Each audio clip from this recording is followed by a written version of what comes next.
2021 ഗാർഡന് vegetable ഗാർഡന് ഉള്ള plants ഇവിടെ ready ആയി തുടങ്ങിയിട്ടുണ്ട്.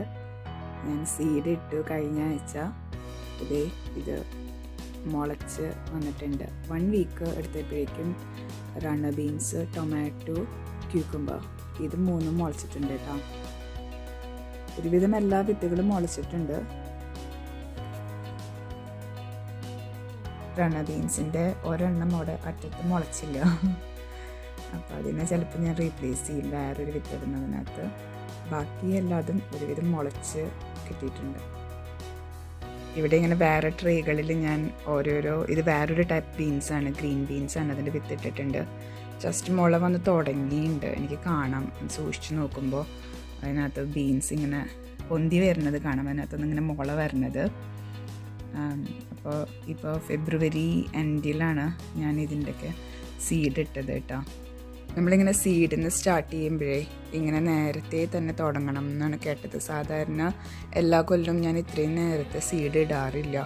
അപ്പോൾ ഞങ്ങളുടെ ഒരു ഫ്രണ്ട് പറഞ്ഞു, നിങ്ങൾ സീഡിൽ നിന്നാണ് സ്റ്റാർട്ട് ചെയ്യണമെങ്കിൽ നേരത്തെ ഒരു ജാനുവരിയിലൊക്കെ സ്റ്റാർട്ട് ചെയ്യാനാണ് പറഞ്ഞത്. പക്ഷേ ജാനുവരിയിലൊക്കെ ഇവിടെ ഭയങ്കര തണുപ്പായിരുന്നു. പുറത്ത് പോകാനൊന്നും വലിയ മൂഡ് ഉണ്ടായിരുന്നില്ല. അപ്പോൾ ഞങ്ങളപ്പോൾ തുടങ്ങിയില്ല. ഒരു ഫെബ്രുവരി ഒക്കെ ആയപ്പോൾ, മിഡിലൊക്കെ ആയപ്പോൾ ആലോചിച്ച് തുടങ്ങി. പിന്നെ ഇപ്പോൾ ഒരു എൻഡായപ്പോൾ സീഡ് വാങ്ങിച്ചിട്ട് നമ്മളിപ്പോൾ നട്ടിട്ടുണ്ട്, സീഡ് ഇട്ടിട്ടുണ്ട്. അപ്പോൾ ഇനി ഇത് ഉണ്ടായി വരട്ടെ. സീഡുകൾ മുളച്ച് വരുമ്പോഴേക്കും ഒരു തണുപ്പൊക്കെ മാറുമ്പോഴേക്കും മാർച്ച് അവസാനം ഏപ്രിൽ ഒക്കെ ആകുമ്പോഴേക്കും ചിലപ്പോൾ ചില കൊല്ലമൊക്കെ ഇവിടെ നല്ല ചൂട് വരാറുണ്ട്. അപ്പം നമുക്ക് പുറത്തേക്ക് നടാറാവുമെന്ന് വിചാരിക്കണം. ലേറ്റായിട്ട് സീഡിട്ട് തുടങ്ങുമ്പോൾ എന്താ പ്രശ്നം എന്ന് വെച്ചാൽ അത് ഗ്രോയിങ് സീസൺ ഭയങ്കര കുറയണം. അപ്പോൾ ഒരു ചെടിയൊക്കെ വലുതായി വരുമ്പോഴേക്കും ഒരു സെപ്റ്റംബർ ഒക്കെ ആവുന്നുണ്ട്. അപ്പോൾ നമ്മൾക്ക് അധികം ഫ്രൂട്ട്സ് ഒന്നും കിട്ടാനില്ല. ആ നേരം ആകുമ്പോഴേക്കും കഴിഞ്ഞ കൊല്ലം വലിയ കുഴപ്പമുണ്ടായിരുന്നില്ല. പക്ഷേ സെപ്റ്റംബർ, ഒക്ടോബർ ആ ടൈം ആകുമ്പോഴേക്കും നല്ല തണുപ്പൊക്കെ ആവുമല്ലോ. അപ്പോൾ അതുകൊണ്ട് നമുക്ക് അധികം ഫ്രൂട്ട്സ് ഒന്നും കിട്ടുന്നുണ്ടായിരുന്നില്ല.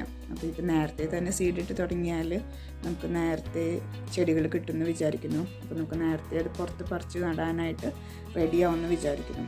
ഇപ്പോൾ ആ വെജിറ്റബിൾ പാച്ചിൽ നിങ്ങൾ കാണുന്നുണ്ടാവും. മണ്ണിനകത്ത് വേറൊരു ഇങ്ങനെ അര പോലെ കിടക്കുന്നത് കാണാനില്ലേ, അത് ചിക്കൻ മാനുവറാണ് കേട്ടോ.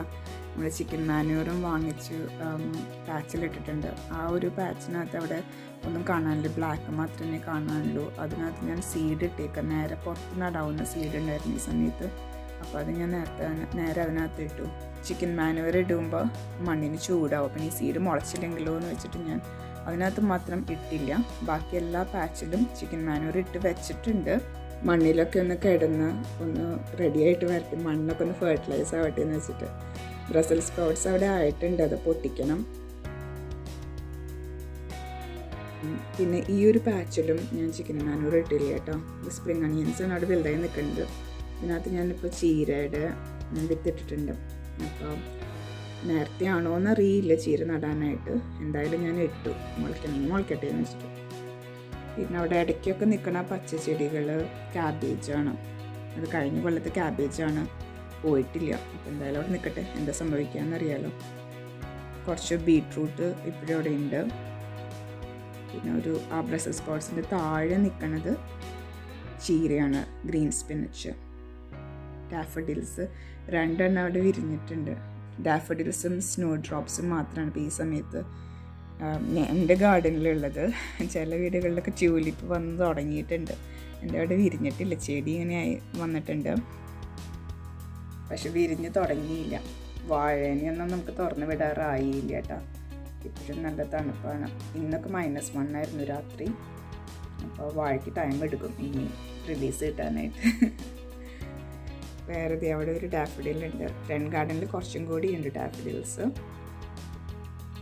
ഇതെൻ്റെ കഴിഞ്ഞ കൊല്ലത്തെ പച്ചമുളക് ചെടിയാണ് കേട്ടോ. അതിപ്പോൾ ഇപ്പോഴാണ് ഈ ജാനുവരി ഒക്കെ കഴിഞ്ഞപ്പോഴാണ് അതിൻ്റെ മുകളിൽ പൂവിട്ട് പച്ചമുളക് ഉണ്ടായത്. പക്ഷെ അകത്ത് വെച്ചതുകൊണ്ട് ചെടി പോയില്ല. പക്ഷെ നല്ല കുറേ പച്ചമുളക് ഉണ്ടായിട്ടുണ്ട്. ചെടിയുടെ സ്ഥിതി ഇങ്ങനെയാണെങ്കിലും കുറേ പച്ചമുളക് കിട്ടി എനിക്ക്. അതെന്നാൽ കുഞ്ഞു മുളകാണ്, നല്ല എരിവുണ്ട്. അപ്പം ഇങ്ങനെ ഈ പച്ചമുളകും അതുപോലെ വഴുതനങ്ങയും പോയില്ല എൻ്റെ, അത് അകത്ത് തന്നെ ഇരിക്കുന്നത്. അപ്പോൾ അതുകൊണ്ട് ആ ചെടിയും സർവൈവ് ചെയ്തുകൊണ്ടിരും. മാരിഗോൾഡിൻ്റെ സീഡ്സാണ് ഞാൻ ഇതിനകത്ത് ഇട്ടേക്കണേ കേട്ടോ. ഇത് 2 ചെടി മുളച്ച് വന്നിട്ടുണ്ട്, ബാക്കിയൊക്കെ വരുമായിരിക്കും. ഇതും അധികം ദിവസം എടുത്തില്ല കേട്ടോ, മുളയ്ക്കാനായിട്ട് 7 ദിവസം തന്നെ എടുത്തുള്ളൂ. ഒരു മിക്സഡ് കളർ ഒരു പാക്കറ്റായിരുന്നു ഇത്. യെല്ലോ ഉണ്ടായിരുന്നു, അതുപോലെ ഡാർക്ക് ഓറഞ്ചും ഉണ്ടായിരുന്നു. ഏതൊക്കെയാണ് കിട്ടുക എന്നുള്ളത് അറിയില്ല, എന്തായാലും നോക്കാം. മാരിഗോൾഡ് ഞാൻ ആദ്യമായിട്ടാണ് സീഡിൽ നിന്ന് സ്റ്റാർട്ട് ചെയ്യേണ്ടത്. ഞാൻ എപ്പോഴും ചെടിയായിട്ട് വാങ്ങിക്കാറ്. ഇക്കൊല്ലം ഒന്ന് സീഡിൽ നിന്ന് ട്രൈ ചെയ്ത് നോക്കാമെന്ന് വിചാരിച്ചു.